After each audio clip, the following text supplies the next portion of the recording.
नमस्ते दोस्तों, मेरे महा उपाय चैनल में आप सभी का तहे दिल से स्वागत है।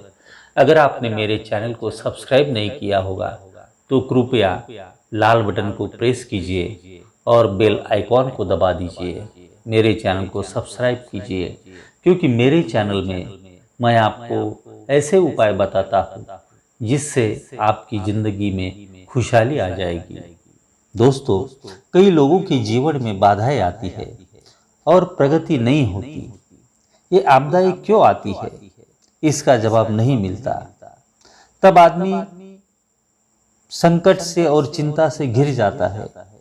तो इसका सबसे आसान समाधान है रुद्राभिषेक करना। रुद्राभिषेक करने के बाद कोई बाधा नहीं रहती। रुद्राभिषेक ब्राह्मणों द्वारा करना ही उचित माना गया है।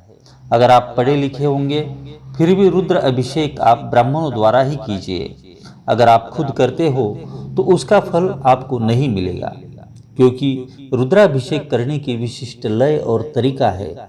शब्दों को लय में कहा जाना चाहिए। रुद्र यह वेद मंत्र है, उसमें अपार शक्ति है। ये शक्ति जब अपना कार्य शुरू कर देती है तब हमें अनुभव आने लगता है।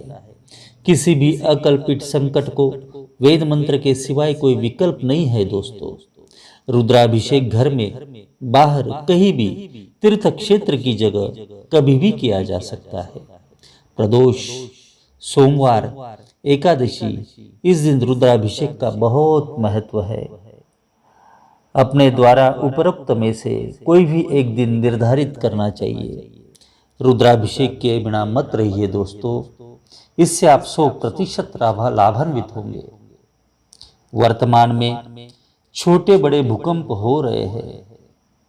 जिनके पास संवेदनाएं हैं उन्हें ये भूकंप समझ में आ रहे हैं। जहां जमीन खोखली है वहां भूकंप आ रहे हैं। खोखली जमीन से स्वयंभू शिवलिंग बाहर आते हैं।